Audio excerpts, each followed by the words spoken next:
Hi everyone, welcome back to my channel. For those who are new here, my name's Molly. I'm a mum of two in the UK. My husband and I have a biological 4-year-old daughter, and last year, mid-pandemic, we brought home our gorgeous 1-year-old son through UK adoption. It is Foster Carer Fortnight, and so I thought, what video is better to do than one about foster carers, and specifically the importance of building a relationship with foster carers.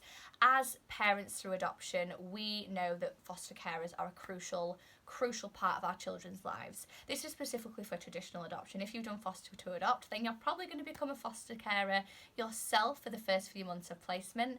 But in traditional adoption, it is very, very likely that your children will have been in foster care and you will go and do adoption introductions at the foster home before bringing them home. So I'm going to talk all about why it's important to build a relationship with foster carers and my top tips for ensuring that you can build relationships with them as effectively as possible. So why is it important to build relationships with foster carers?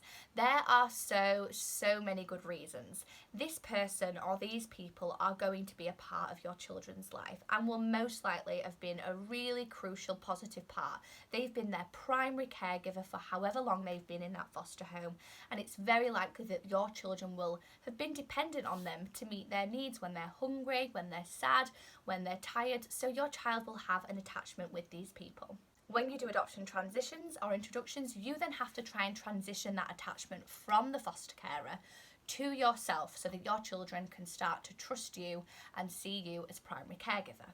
It is so brave and challenging for a child to do this, but building a relationship with a foster carer makes it so much easier for a child to feel like they can transition that attachment from their foster carer to you, because it's all based on trust. Foster carers play a part of your child's life story. Life story work is huge in adoption. We know as adoptive parents that life story work is the work that allows our children to know who they are, to be secure in their identity, to know their story. And foster care will have been quite a big part of their story.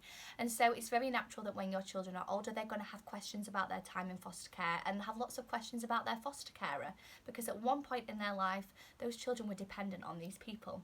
Foster carers also have a lot of insight into how your little one is, who they are, their personality. They can tell you so much about what their likes are, what their dislikes are, what happened when they went on holiday. They have so much more information than the formal facts that social workers can give. They can give you snippets of information about contact with birth family, how the child was when they came back, if birth family gave them any presents, if there were any nice conversations or memories to be aware of.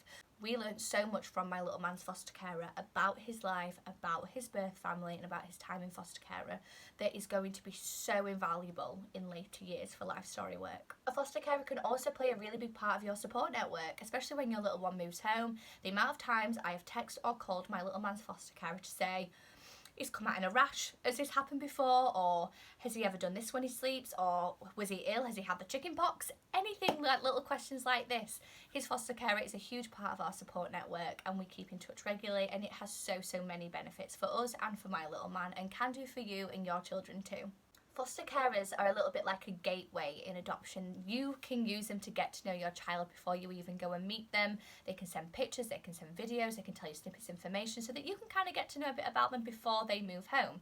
And equally, you can ask questions, as I said, when they have moved home. So they provide really vital pathways for information and support. Some local authorities do approach relationships with foster carers differently. In our case, my son's local authority were really promoting the relationship with foster carer post-placement. They did not want us to cut ties. They did not want my little man to think that his foster carer had fallen off the face of the earth, because they thought that that would just contribute to the amount of loss he had. And by having a continued relationship with the foster carer, he was able to process his grief slowly and know that this person is still present and there to love and support him. My first tip for building a relationship with foster carers in preparation for adoption is to exchange contact details early on. I believe this is quite a standard part of the process when you've been matched with a child. We exchanged contact numbers with foster carer probably just after matching panel, and she could send pictures and videos. We could ask questions, what nappy size is he, what's his favourite food, so that we could be as prepared as possible. So get talking early, have conversations, ask lots of questions about the child, and just build those initial foundations ready to build a relationship in introductions. My second tip is to establish how you can make the foster carers' lives easy as possible in introductions. I've had lots of conversations with foster carers who have said they are just as nervous as the adopters for introductions. They're letting people into their home. You know, they're giving a child that they love so much to their new family, and so that creates a lot of nerves. Offer to bring food, ask how you want meal times to work, ask them what their favourite biscuits are so you can turn up and have a cuppa together while your little one naps or your little one plays and you just need a breather. My third tip is to spend time getting to know them and their family. Introductions can be really long, very intense, and you spend a lot of time with these people. We were sat in the room while our little man napped, and it was a perfect time to just get to know them, their family, their time with little man, just so that when little man is older and he asks questions about his foster carer, we could reel off all this information because they were essentially a crucial part of our support network. My next tip is to focus on doing caregiving activities together. This will definitely be built into your introductions plan anyway, but really focus on doing them together. It allows you to get to know them, to learn from them, and for your little one to see that relationship building so that they can feel trustworthy of you when transitioning their attachment to you. My fifth tip is to stay in contact. These people will most likely love your child so much and will be grieving the loss of them. It's reassuring for them to know that they're doing well. We would send pictures and videos of little man daily at first and have conversations. We would FaceTime, and still to this day, almost a year later, we send pictures every week. We pop by when we're in the area, and it's just a really lovely thing to do to see that relationship be so stable and continue post-placement. My last tip is to be empathetic too.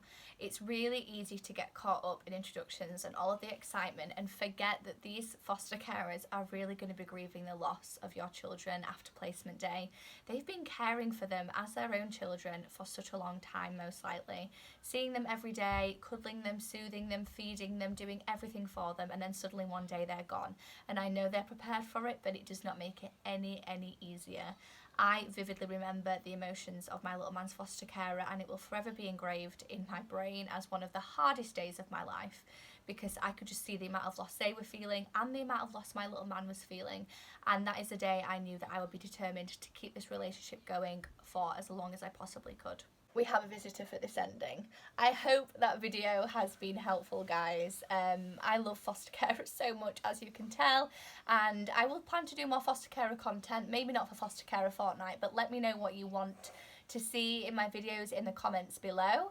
You can find me on Instagram as well at MollyMamaAdopt if you have any questions. I'm happy to share my experiences, and please subscribe to my channel for more adoption related content.